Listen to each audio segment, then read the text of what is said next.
At the halfway point of the Strictly experience, we've said goodbye to most of the people who were just giving it a good try, and we're now down to the focused, earnest, committed journey contestants and the focused, earnest, committed ringers. It looks like the final lineup is already settled, and the only thing we're yet to discover is how many more times Charles will hit that dance off before he's no longer the best one in it. Or will Strictly manage to manufacture a twist?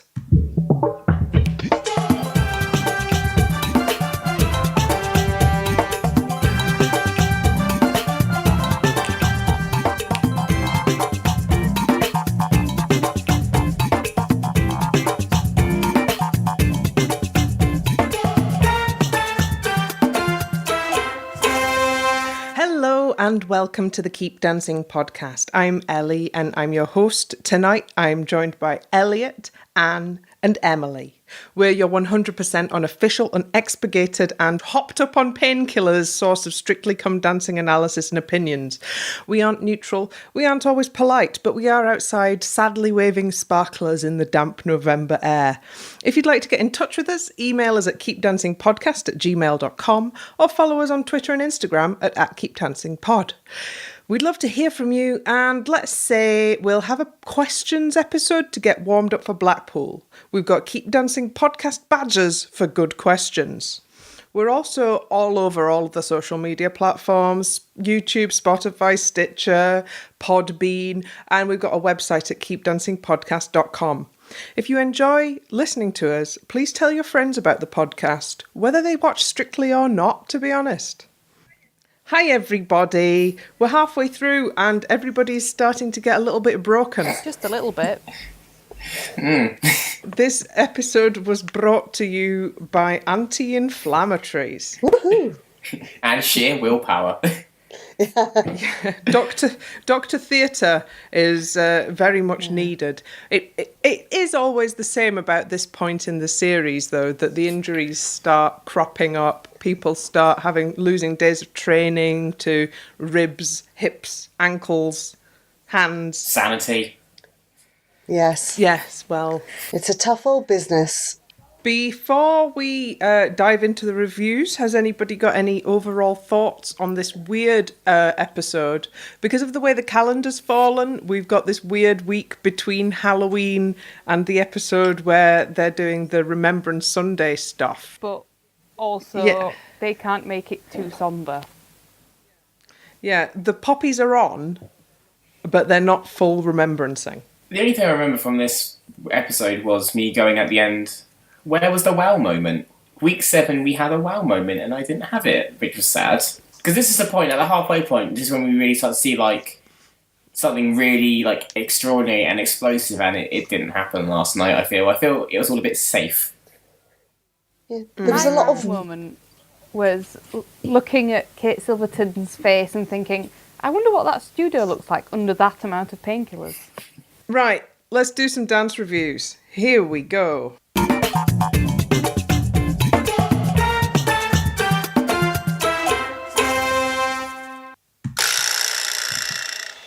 Dancing the jive and taking us all back to early noughties fashion decisions, whether we wanted to or not, it's Lauren Steadman and her partner, AJ.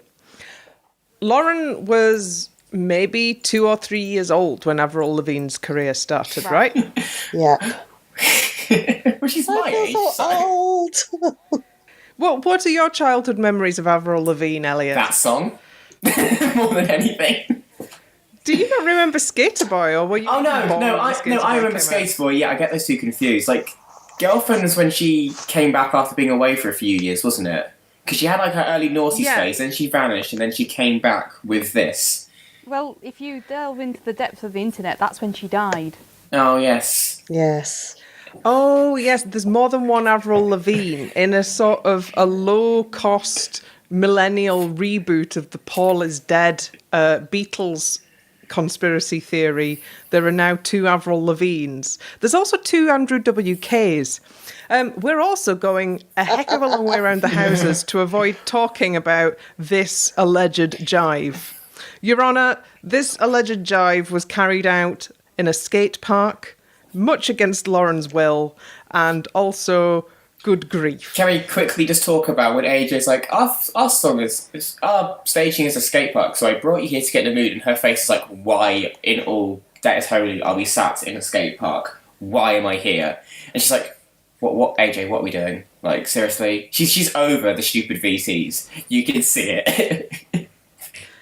She's deadpanning through it like a pro, though. It's pure unimpressed gold. She may as well be blinking SOS with her eyes while she's doing it. She was, but they cut that bit out of the VT. Oh. Well, the best I can say is she got through it. Yeah, and she did an alright job at it, I think. I was pleasantly surprised. There was a bit of a clash between the very red stuff that they were wearing and the pink and blue background. Wasn't keen on that. Wasn't keen on the skate ramp trick, which seemed to be a whole lot of setup for nothing at all. But I nearly did a ribbon of my own at AJ very slowly on a skateboard. Just AJ needs to learn to stop over dancing and outshadowing his partners, because he did it again last night. He had one too many E numbers in his coffee, and he was bouncing around, and there's Lauren doing a constant jive, which no one was paying attention to. So there's just AJ bouncing around like a mad rabbit. And I think Shirley, did anybody else notice that Shirley was specifically praising what Lauren was doing while AJ was faffing about? Yes, she very specifically called him out on the fact that actually the trick was all showy for him, and it was all about her core strengths, which I feel like was Shirley's way of praising Lauren for that, but also sort of pointing out to AJ that maybe he should be showing off his celebrity. Maybe. Just a little bit. Just maybe, read the footnotes of your contract once, AJ, would be good. The thing, to be fair, as soon as we found out they were dancing to Girlfriend, we all kind of gave like a nervous sigh and eye roll, like, this is going to be a car crash on stage. And it wasn't. It was fine. Props-wise it was, and styling-wise it was. Like, AJ just looked like he was a 14-year-old again. It was awful. Like, he's gone from bad extensions to a bad quiff thing, like whatever his hair was. He just looked like he could be picked out of like any Disney film, playing any generic skater kid. But yeah, Lauren did a very good job. I was very happy. She was a bit stompy, but that's because, again, she was in Converse. I want to give up the whole shoe thing, but I refuse to. And I will say this: she was dressed like a skater, sort of punk vibe, right? Why not just put it in those boots which Diane had on, and Oti wore last week, and Jeanette wore, and like those sort of like boots with the heels would have worked fine, and then she would have been in a heel. It's just so frustrating. Somebody's going to be doing a dance in Converse in the final. We all need to be getting ready for that. We all need to prepare ourselves. They're just not dance shoes. Dance shoes, right? Let's describe the soul of a Latino ballroom shoe. Well, you don't feel like every step you're taking, like every little rivet of it, like a Converse shoe for a start. They're not up by your ankles, so it's restricting as also. A Converse, the thing about a Converse sole is it's that sort of rubbery, grippy stuff. You are never going to look like you're effortlessly leaving the ground and you've got this beautiful lightness of movement if you've got rubbery shoes that are essentially made for gripping onto a skateboard, doing any kind of quick dancing. Most skaters wouldn't wear Converse anyway because they don't offer enough protection to your feet. If you slide your foot off the skateboard, you'll probably break your foot if you do it in Converse. Yeah, they're breaking ankle shoes. They're useful for nothing and not even waterproof. I've upgraded to Vans. They're Converse, but I don't go dancing in them. No. They're what I'd call like a sitting or leaning at the bar shoes. They're pretty to look at, but their practicality is zero. I mean, I have a pair of Converse, but I only wear them for nice occasions when I'm indoors. My Converse are for painting. That's true. Anyway, so Lauren once again is our tangent queen, and I think we've reviewed that dance. I guess I will say as the last point, I did like her hair in that high ponytail. That was... I don't think we've seen her in a high ponytail this series, have we? Something like that? Yeah. But I liked it on her, so I thought that was nice. she could get that out again for her tango. She's still got her tango left to do. Yay. I hope that she gets that next week, actually. We don't know what she's got next week. Yeah, it's now the Dances for Blackpool, so... Oh, Christ. Scream! It's come around quickly, hasn't it? Anyway, that was Lauren and AJ. Dancing the waltz and reminding us that all swans belong to the Queen, and in this case, that Queen is Oti. It's Graham Swan and his partner, Oti. I'd just like to congratulate Elliot on the elegance swan thing that he did on Twitter yesterday, which made me snort tea out of my nose and reminded me that we've got a whole world of avian puns that I haven't even started to explore yet. Hurrah for that.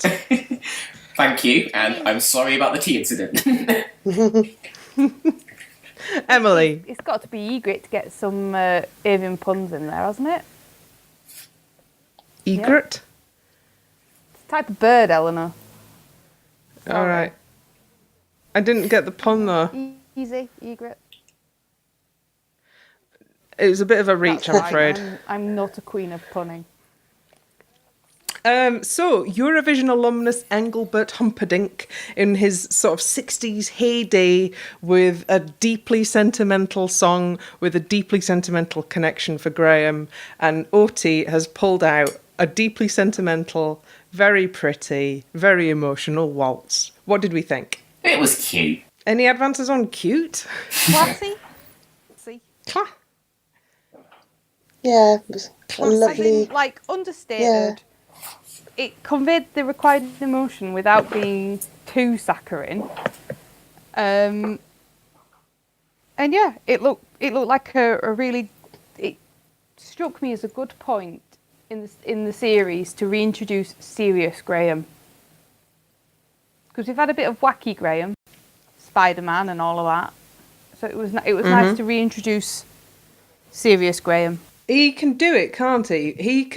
He has been able to be full wacky, and he can also keep it controlled, wear the tail suit, and look like that friend who busts out an incredible wedding dance out of nothing.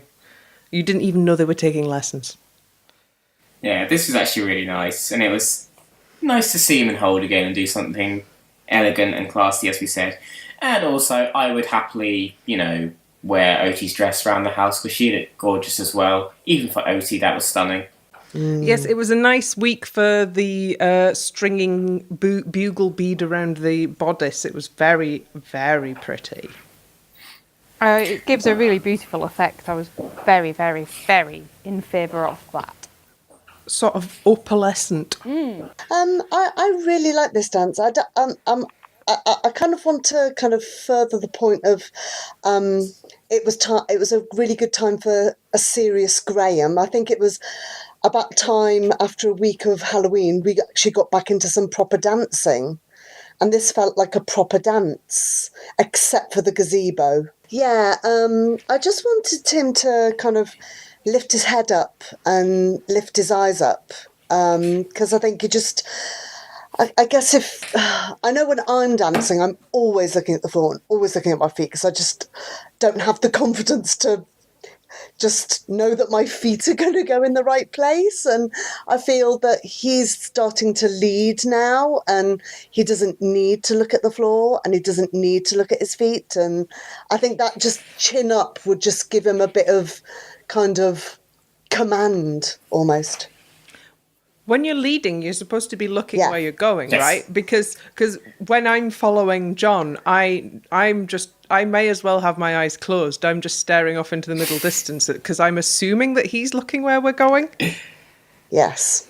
So if he's looking at the floor, then we're going to crash into the yes, gazebo. they will. Disaster. Why was the gazebo there? Like, is there a reference to it in the song, or did Engelbert, like, I mean, to be fair, that's the first time I thought of Engelbert Humperdinck since 2012, which made me think, is he still alive? Like, Yeah. Yeah, he is. He's Very doing much. fine. He's doing that's good, fine. because like, the first 5 seconds of the film was like, is he still alive? Oh, wait, Graham and Oakley are dancing, I should really watch this.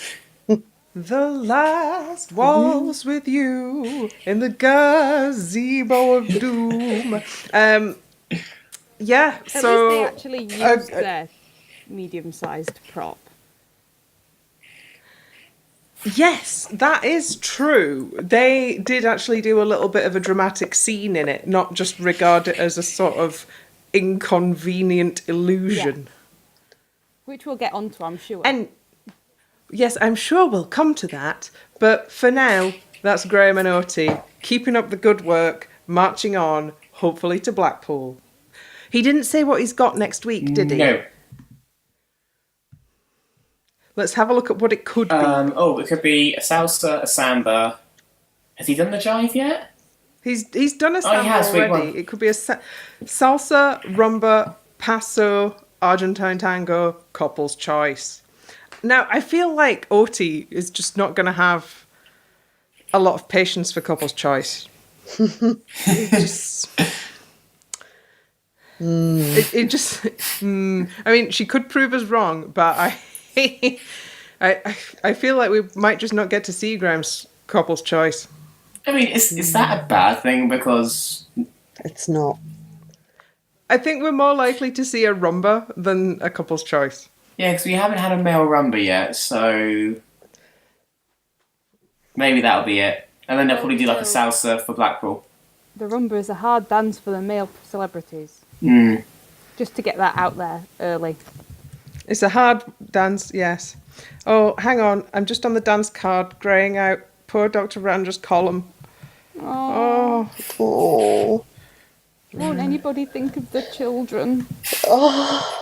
The children are going to be gutted. Okay, so that was Graham and Otie. Dancing the Argentine tango and looking just as deadly an assassin as anyone in Killing Eve, it's Kate Silverton and her partner, Aliash.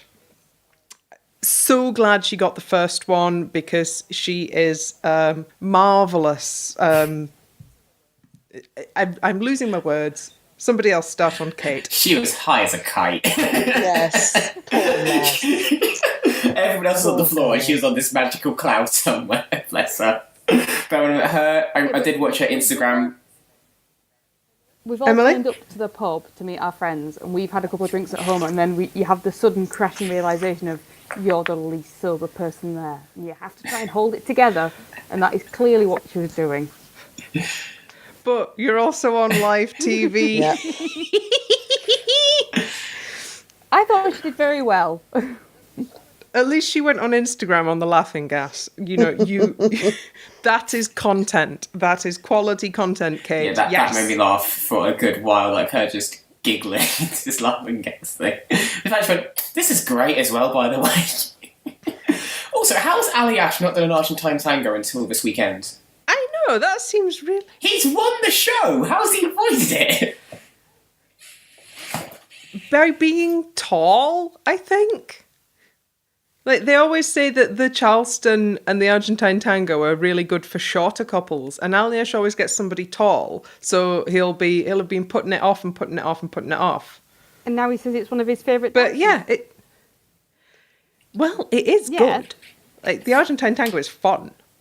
It's the right one.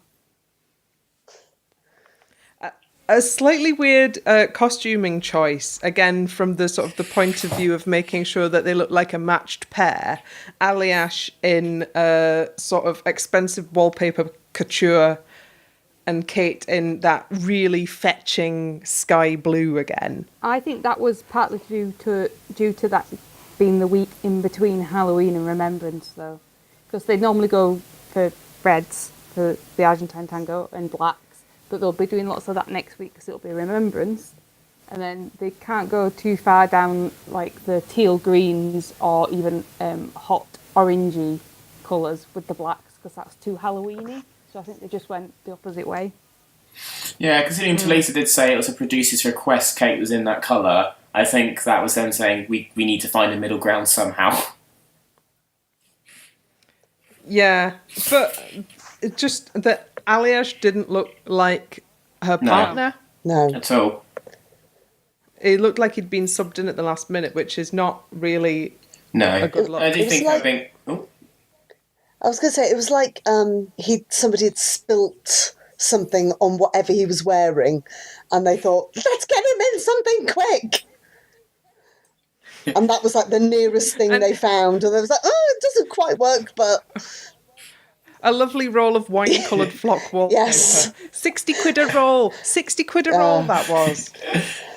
I mean, this is not the dance where you want to be high in painkillers because it needs such precision and like timing with attack that if you're slightly delayed by being a bit doolally in painkillers, it looks a bit off, like it did with Kate. Sadly, Oh. it just lacks some attack. But that's where she was just too busy going. Where am I? What day is it? Oh, I'm being picked up now. Okay, like did she know where she was? Does she know what she did? Probably not. She probably doesn't remember anything about last night. But But it did sound painful, having a muscle pulled from your rib. Like, even that made me cringe, like, the sound of it. I was like, didn't know you could do that to your body. The things you learn on Strictly. Oh, that sounded painful. and it will have made Bless her. it hard to breathe, laugh, Anything. raise your arms, do anything. And she's done an amazing job just getting through it as well as she did. So, yes, Kate marches on, giving us that sweet content that we all crave. Dancing a samba where, baby, he's a firework. Come on and show us what you're worth. It's Dr. Ranj and his partner Jeanette. Oh, Ranj! Oh, God! This looked so much fun, and he was having like proper samba action. He was wearing a firework shirt. He had a beautiful facial firework accoutrement. It was marvelous. Oh, it's not fair. I feel like we're becoming a bit of a curse to Strictly, because obviously we said that Vic was becoming the dark horse. She got eliminated next week. We said, we want Raj to do a proper routine. He did a proper routine, and now he's been eliminated. It's such a shame. It's gutting, but he went out on a high. Yes. At least he went out doing something he enjoyed, he was good at, and that he looked really smart in, and that wasn't too silly, that was just silly enough. And he didn't go out dressed like a Swiffer. No. Oh, apparently they're meant to be Boo and Sully from Monsters Inc., according to Jeanette. That was the idea. I didn't get that. No. Totally passed me by that one. No. I might just never have seen Monsters Inc. I've seen it, but that still didn't occur to me. Sully is No. more blue, and Boo is an actual 5-year-old girl. Who wears pink, not purple. Maybe it was a sort of trademark-free Yes. version. Maybe. There wasn't really anything he could have done to win the dance-off. No. I think the only way he could have won is if Charles had mucked Fallen up. over? Yeah. Had forgotten everything and fell over twice and, Shoved called down himself I instead of Charles. But He's had a good run, though, Ranj. He's got halfway through. oh nearly. yeah, Yeah, he's got to the halfway stage.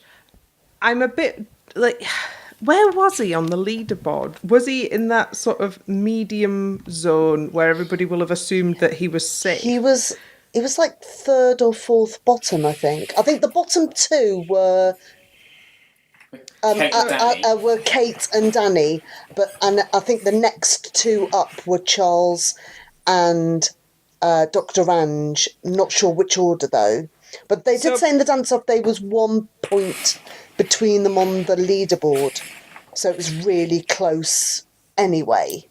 Yeah.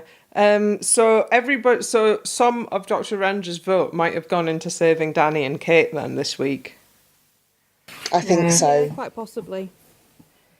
I think possibly people who maybe were voting online, because I know you can only vote 3 times, maybe instead of voting for 3 different people, voted twice for Danny and once for someone else because they felt the need to save Danny was a bit more. Well, that's Yeah, exactly 'cause- what I did. Well, Danny had a call to action. I think Yes. it was Darcy who said maybe people will vote for you. Yeah. Whereas Dr. Range didn't get that. No. I know I said earlier on in the week, no, last night in fact, in our group chat, that I feel like Dr. Range has just reached his talent threshold in this. I was really enjoying watching him, but I couldn't see him improving very much further. I actually really didn't like this dance. I thought it looked flappy, and I don't know, maybe maybe I'm samba fatigued now. We have had a lot this year. I feel like Yes. I watched a lot of sambas. It's not my favourite dance when it's not done to like full Queen Oti standards, and it just felt like a really weird concept and unnecessary. I don't fault his commitment one little bit. You know, you could really tell he was trying, but I just feel like he wasn't gonna push through into that next bracket up. And so, you know, my vote that would have normally gone for Range went to Danny because I can see Danny getting better a bit. Like, Yeah. He was still quite kind of knock-kneed and a bit kind of sickled, and it didn't... There was quite a lot of content there, but there was a kind of a lack of finesse.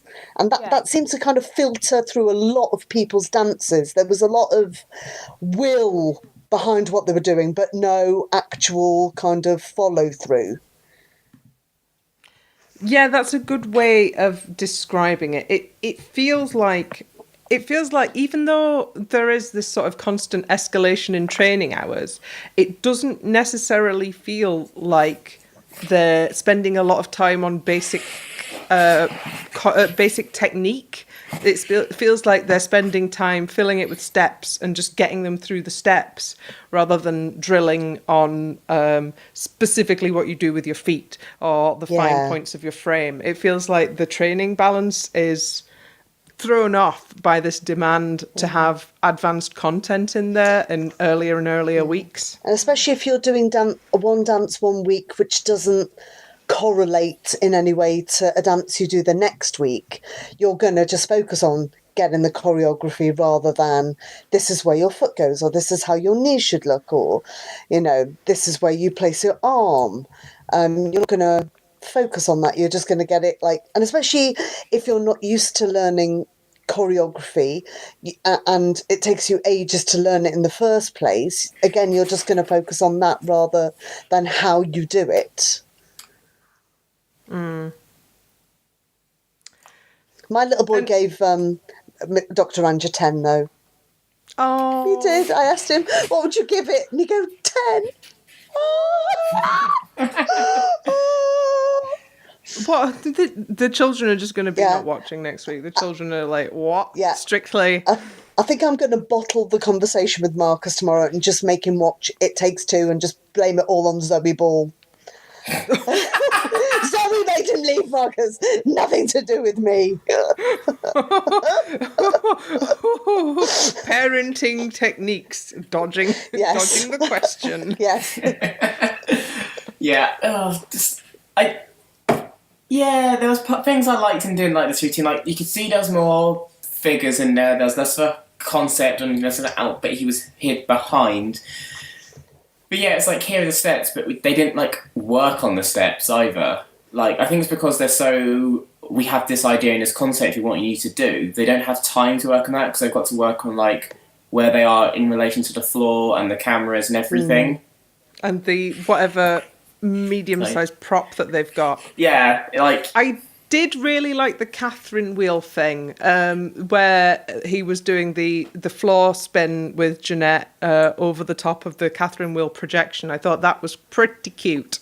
Yeah, Yes. but I didn't like the firework noise over the track as they were coming down the stairs because That was silly. intrusive. Also, is calling it bonfire night not a thing anymore? clean up. Like, What is it? What's going on here? Like, because normally they would refer to the weekend after Halloween as being, "Ooh, it's bonfire night weekend, and we're having a sparkler of a show," and that was only referred to obliquely in the firework night banner in Ranj and Jeanette's dance. Do we not do bonfire night anymore? It's the last outdoor drinking holiday until New Year's Eve. Yep. Where were we? Oh yeah, we were talking about Ranj and Jeanette. So it's very sad that they are another likable, really enjoyable couple that's been taken out by Charles repeatedly hitting the dance off. But what can you do? He made it halfway. Yeah, halfway's good. He might not have time to do the tour, but we appreciate every minute of it, Ranj. Thank you. Well done, Ranj. Yay.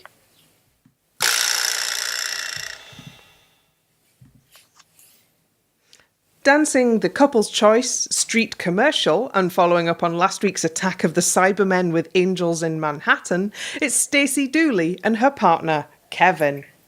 Oh, bless Kevin's little face. It is the happiest I've ever seen him, wearing a terrible hat, a horrible jumper, and just being basically Fred Astaire cosplay, pretending to be in New York, just dancing his little heart out. I've no idea what Stacey thought of any of it, but Kevin was happy.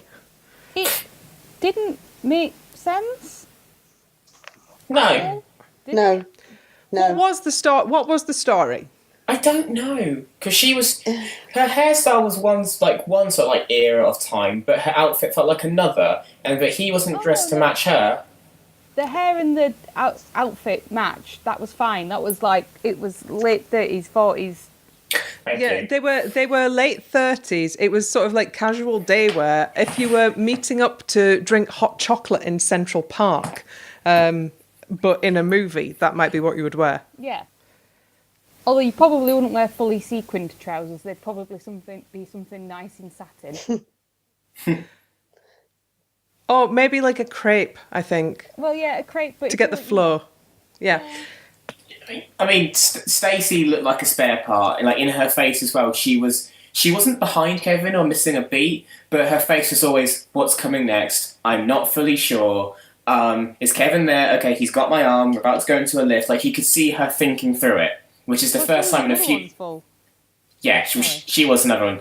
High as a kite.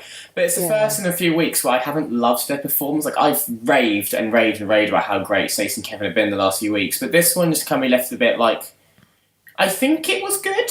I think I liked that. I can't really tell.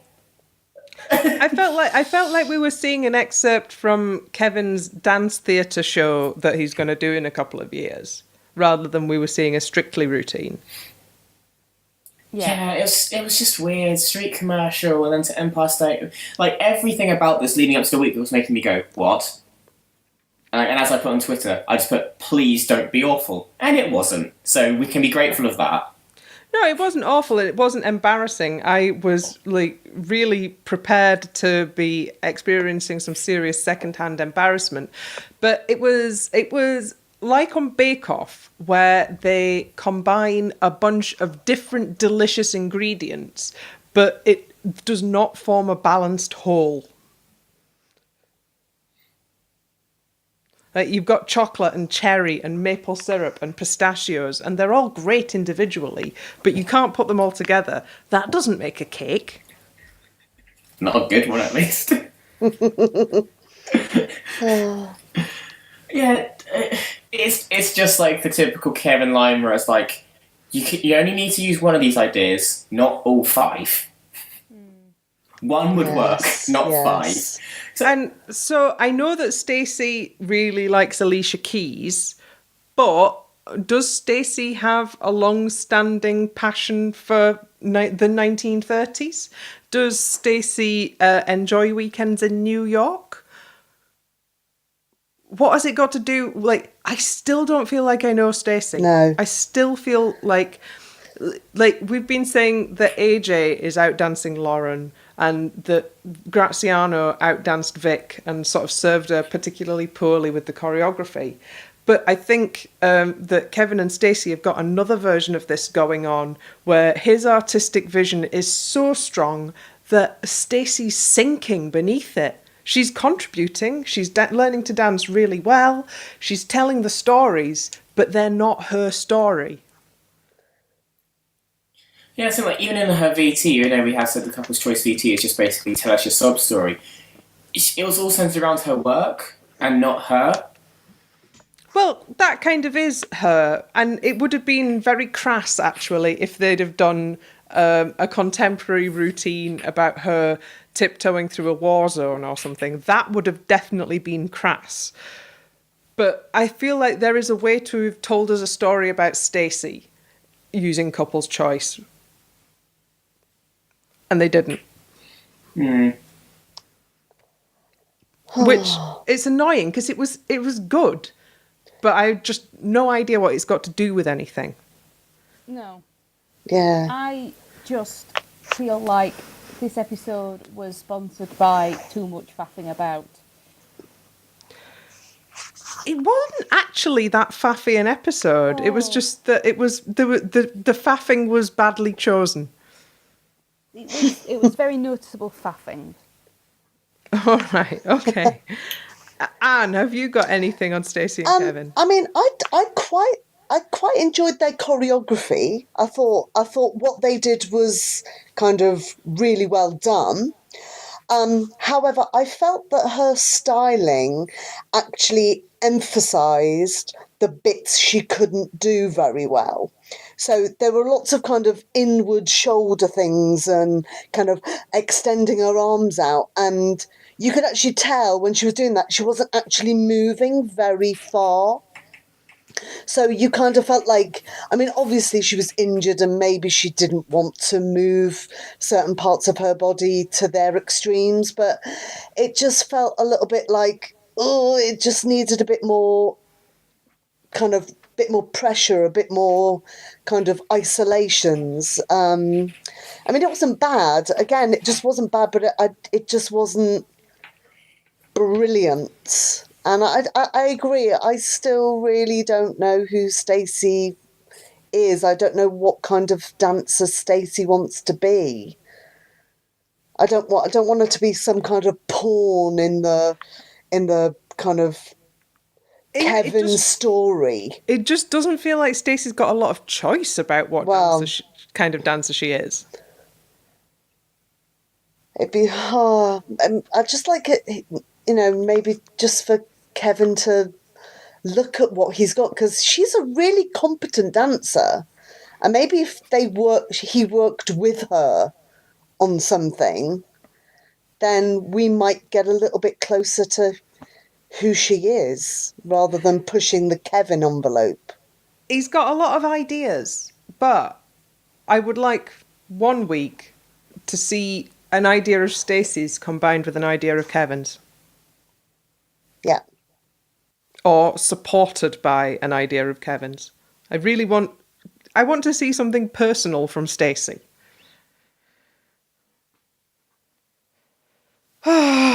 Did they say what they're doing next week?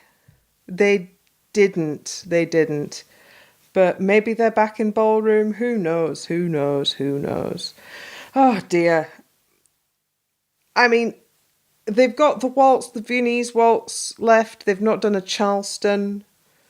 They've not done a rumba. So the opportunities are there for them to do these really expressive dances that could allow us to sort of see a bit more of Stacey. But will they take the opportunity? Who knows?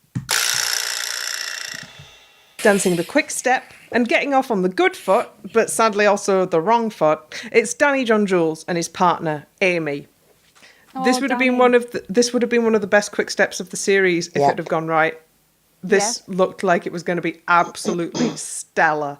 But like, if you're dancing every beat of the song and you start on the wrong foot, you are done. That's it. Yeah, there is no spare beat for you to swap back over. No. It was like a domino rally of footwork errors. Because once he started, it just wasn't... He just couldn't find it again. And then he'd find it again, and then he'd lose it again. And, so frustrating. My preferred scenario for this weekend would have been for it to be Danny versus Charles in the dance-off. Yes. And for Danny to get that redemption of getting the routine right. Although there is always the chance that Danny would have got into his own head and just completely fluffed it the second time as well. I think that's his problem in the Quickstep. He's such a perfectionist, but in the Quickstep you don't really have time to be perfect. You've just got to go and just enjoy it and enjoy the music. And his top half and Amy was dancing to one song and his feet were dancing to a completely different one. Like, we saw it straight away that it went a bit wrong. We're like, oh no. But maybe he can salvage it back. He never did. And you just knew a mauling was coming from the judges. Like, you just knew it was going to happen. And it did. I thought it was a very odd choice of track as well. Because even I was trying to look at what he was doing and try and keep the beats, and even I was trying to think, oh, how's he going to get back on it? So if I was finding it quite difficult to kind of keep up with the song, then I could imagine in that pressurised situation he would have found it doubly difficult. I think his main issue is that he said he performed regardless, and I don't think he did. Like, as soon as his feet went, you saw his whole drop. Yeah. So he stopped thinking about it. Like, if he kept even if his feet were going to absolute, mess, as long as he kept his top line up, that would have been fine. But the second that went wrong, he just dropped his arms, and you saw Amy almost like pick them back up and say like, "No, you've got to keep going." It felt like he wanted just to cut the music and start again. But again, that's like just Danny wanting to be perfect all the time, and he just needs to now hopefully he will enjoy it more. Now he's had this horrific mind blank of a moment happen, and you don't have to be perfect. Yeah, now he knows what happens. Yes, and it's not nice, sadly. Yeah. Ooh, Stacey says on Instagram, waltzing into week 8, so I wonder if that's what they're doing next. Ooh. I don't know, maybe that's a little hint.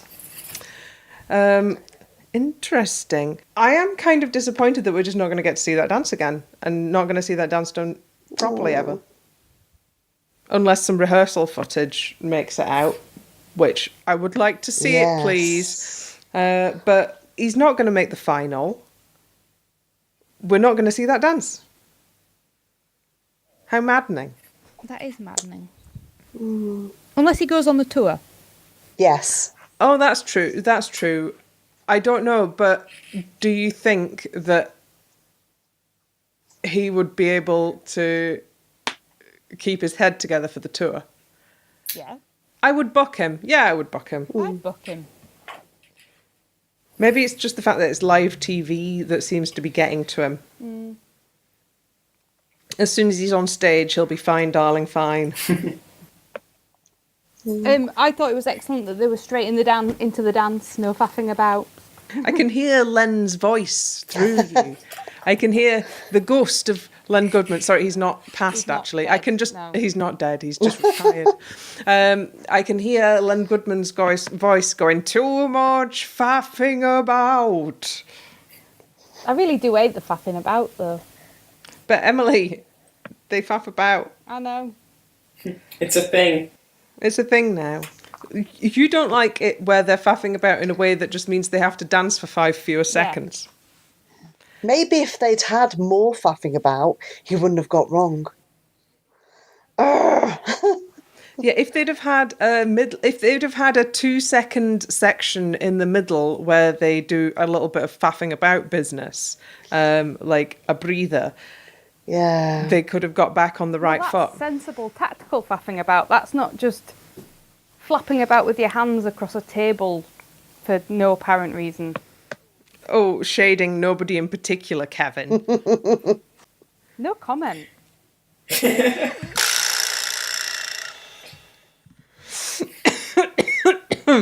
dancing the foxtrot under an orange-coloured sky that we can only blame on airborne particulate pollution. It's Ashley Roberts and her partner, Pasha. I didn't mind the faffing about at the start of this one, Emily, because I am always entertained by a terrible prop on a bit of string. Oh, I've really minded the faffing about on this. And this routine in general. Yeah. Why did you mind it? Like, is Ashley now the ringer that's getting on people's Yes. nerves? Okay. In a word. Let all your feelings out, Elliot. So the judges have just decided she's going to win this series in their eyes. Like, she is the judges' winner. Clearly. Yeah, but they did that with Danny and that didn't work. Yeah, the judge's winner never wins, that's the thing. The public will always override the judge's choice in the final. And because we don't like to do what we're told. pretty much. And also, we look at top line and notice her arm was straight from start to finish. It was locked rigid. And her head was not in any proper ballroom headline the entire time. It's like, I'm going to look over here. I'm going to look over here. And it was all just too... for lack of a better word... It was all too American. It was all just too, look at me having a... Oh, I hated it. I really didn't like this routine. She still had her Charleston face on. Yes. That really annoyed me. I just wanted her to just tone it down. She didn't need to go kind of full... She looked like a kind of demonic... kind of marionette, kind of like, I just like, just smile nicely and go through with it. It felt really OTT in her head and her face, and that really annoyed me. And the demonic marionette thing has torn my intercostal muscles now. The words I wrote down were a little bit Stepford wife-like, with the brush out and the pink and the manic grin. Yes. And the foxtrot. And she didn't even have the excuse of being off her face on laughing gas. I think that's just Ashley. And also... It was... Right, my problem with this wasn't anything to do with that. It was just boring. It was boring. I was bored. Yeah, not a lot happened, did it? No. Not a lot. And also, like, we had Ashley... No, not Ashley, trust. Kimberly Wyatt last week in the audience. Did we really need her for the entire VT again? Has Ashley got other friends? I don't think so. Maybe they asked Nicole, but she was like, no, and ran up to the plane on Heathrow, going, get me out of it. They've already had their Nicole. Oh dear. This would have been the one where she should have swapped Kimberly What's-Her-Face in. It was just... But Vicky will be pleased to note that her root situation has now been sorted out. Yeah. Well, she's not a weird raggedy blonde anymore. She's a blonde. Yeah, when the highlight is, she's had her roots done, it's only taken 7 weeks, that's a problem. When I remember that more than the routine. Do you feel like... So we were saying we don't feel like we know Stacey yet. Do you feel like you know who Ashley is either? No. She's just a bit of a weird American, isn't she? A weird hyper-American. Yeah, she's a performer. Yeah, she thinks she's on Broadway every 5 seconds. Yeah. Like, big smiles, and like to the back row, I was like, no. Just hands. High kicks. Oh, no. And they're doing couple's choice next week. We like Danny because he's a performer, but we don't like Ashley because she's a performer. I think there's like a different level. Like, Danny's a performer, but he's a very, what's the word? He's very suave. There's something very classic about what Danny does. It's very placed, whereas Ashley is just frantic, and it's just like look at the blur running around the stage. Like, I can't focus with Ashley. I can't focus a point of view. I think I've worked out what it is. Danny doesn't mind whether you like him or not. Ashley desperately wants you to like her. Oh dear. But she can't win. Like, if she doesn't do a good dance, then she's letting ringerdom down. If she does do a good dance, then it's boring. If she smiles, she's irritating. If she doesn't smile, then she's looking glum. She really can't win. And I would sort of warn any future ringers that this is likely to be their fate. But she's going to get some nice jobs out of it, so I don't think she minds. No. Like I said, she's setting herself up for the West End, and she's performing like she's on the West End. So, like, it wasn't bad. It just wasn't. It wasn't for me. But this means that people who go to West End shows can look forward to some productions featuring an actual American, not somebody just doing an American accent. Like, imagine how much that will enhance your enjoyment of Chicago. Oh, she would be great in Chicago, to be fair. Yeah, she'll make a good Roxy Hart. She can do that demonic marionette smile as she's handling the Tommy gun. She's perfect for it. Dancing the tango in the most inexplicably pointless cube since Rubik's, it's Faye Tozer and her partner, Giovanni. So is this the useless prop? Useless prop of the week? Oh, yeah. Yes. When a judge comments on the prop being useless, then you know you've really mucked up. Yeah. Yeah, you have to do a little bit of the old trapped inside an invisible box mime if you are trapped inside an invisible box.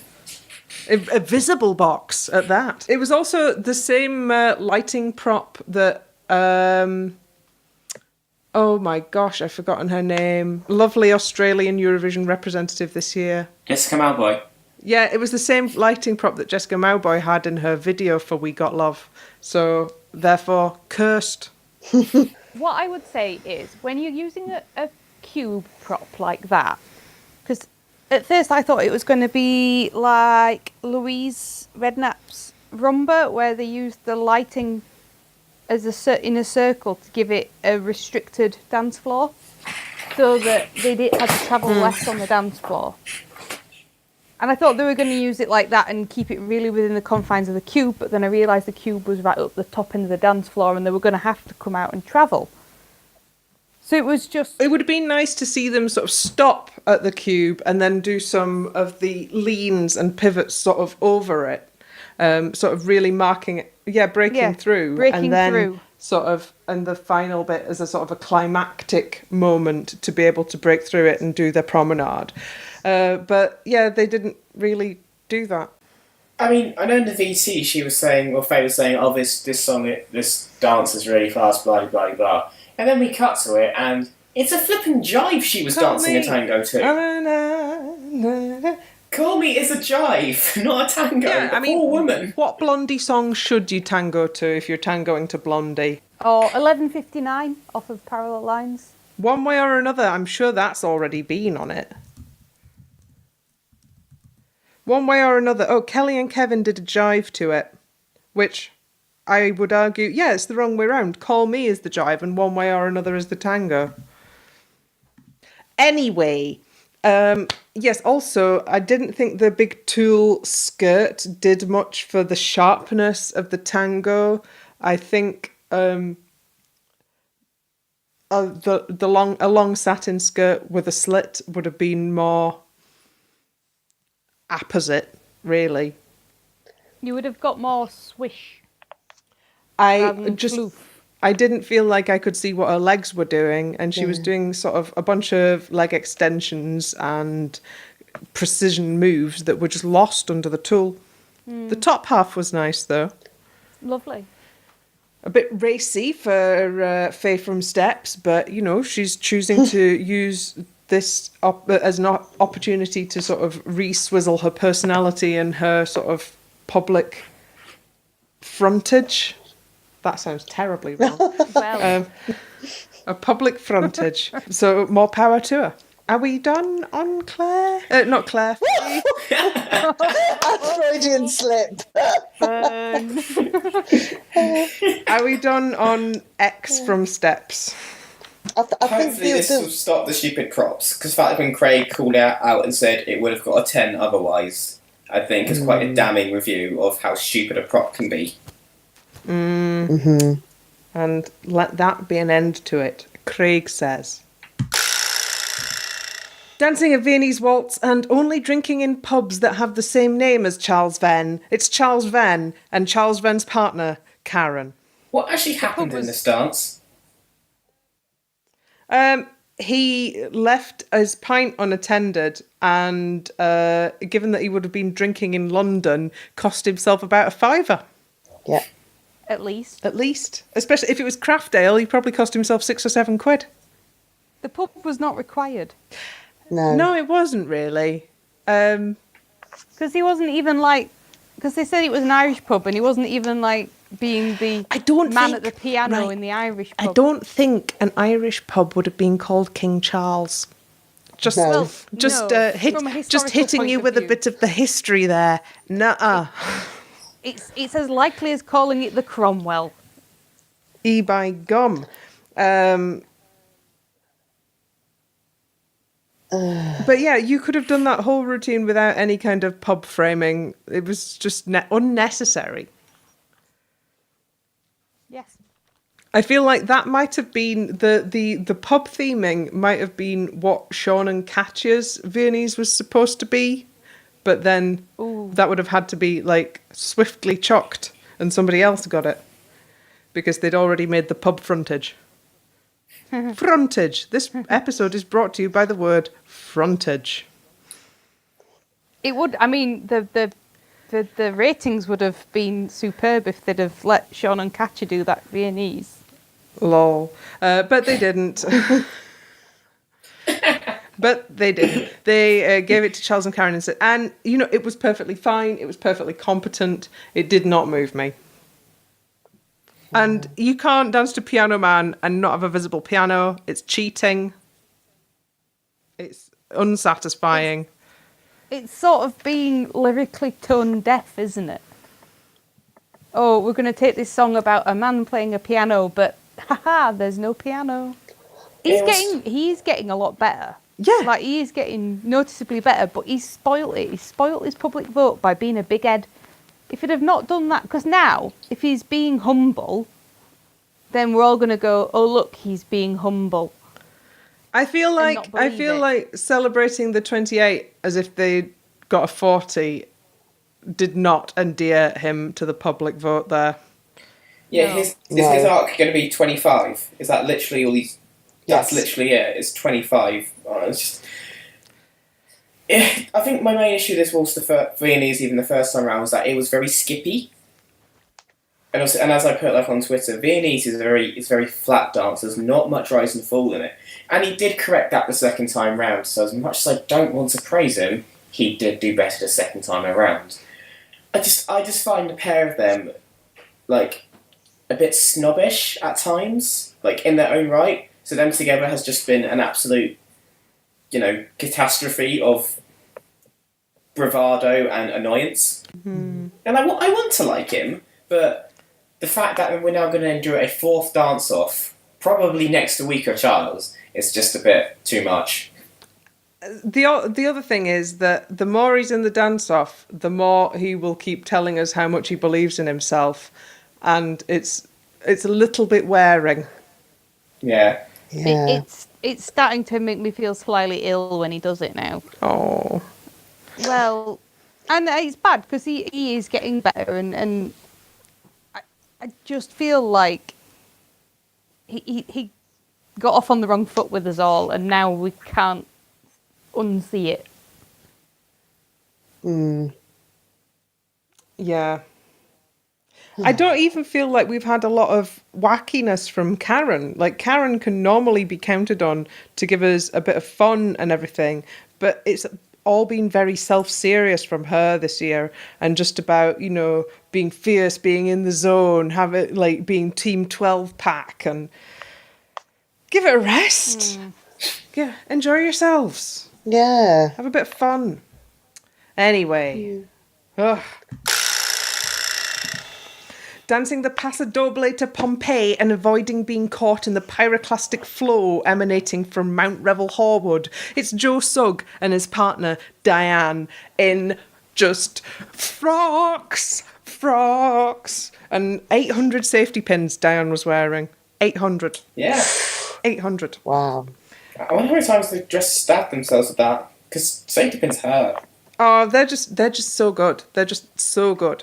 And Joe, I didn't notice until the Sunday night show that Joe's shoulder pads were all safety pinned as well. I loved it. The safety pins were over power mesh. Yes. So it wasn't just it wasn't straight just onto skin. Yeah, it's fine. Which is how you do it. But Liz. yeah, get the time machine out and tell Liz Hurley about that. Paso Doble wise, he gave it about as good a shot as he could. He doesn't quite have the sort of the figure that's suited to making the Spanish line, but he was bending as far as he could over, and they had some real presence there. I don't think it was deserving of like vast praise, but big praise. Yeah. He sold it and his performance was great, but when you look past that, it wasn't like his hands were very spiky and cupped, and his feet were a little flat-footed, but he gave it a good go, and he had the performance and like the atmosphere of a Paso, so that was fine. Yeah, you kind of need a winner's Paso Doble to be a bit better than that, though, don't you? Which puts us in an awkward position. Oh, I thought he was trying so hard. He was another one in the kind of had a lot of will and had a lot of passion for it, but he just didn't quite have that technique. I mean, his arms were not bad until you got to his hands. They just look so awkward, and he's such a stringy fellow that every kind of bend in his elbow and his leg you could just see, and it just didn't flow. Although you could see when he was in Hole with Diane that he was really trying to lead her and really try and be kind of I'm in charge, be quite butch, but it just didn't quite He's doing a good job. go through, which is a shame. He is. Yeah. He's working really hard at it. And like he has got a slight frame, and I'm sure he's more than aware of that. And because of it, when he was attempting all the Spanish lines and the paso shaping, it really exaggerated it. You know, it looked much starker than when you see some of the bulkier dancers do it. But it made it quite interesting. You could see he gave it a really good shot. But like you say, it wasn't a winner's paso, was it? No, it wasn't like Joe from last year's paso, which made you just like drop your jaws to the floor and go, "Oh my god, that was incredible! Where does this come from?" That was all right. It wasn't bad. It wasn't amazing. Well done, Joe. But that's about it. And so I do fail to see where they're going to get the tens from that he's going to need to be a credible winner. Yeah, because he still hasn't got a 10 yet, has he? So he's really needing to kick on this week. Well, next week, really. But you know, if they keep building it and he keeps getting 9s but not 10s, that will further mobilise his fans to ensure that they vote for him. Yeah, and then also, you've got some 9s but no 10s. That becomes a storyline in and of itself. As you go from Blackpool into the final. So you can sort of manufacture the rise if you know you've got somebody who's going to overwhelmingly win on the phone vote, but isn't actually delivering the dancing goods. So you can storyline it to make it seem satisfying. But yeah, they've got to start laying the foundations for that now. Just outfits wise, Harry Styles would have worn that Matador jacket. Are you aware of what Harry Styles has been wearing on tour? He is a full dandy now. Fair enough. Yeah, so ending on a slightly underwhelming note. That was some dancers, I guess. Yep.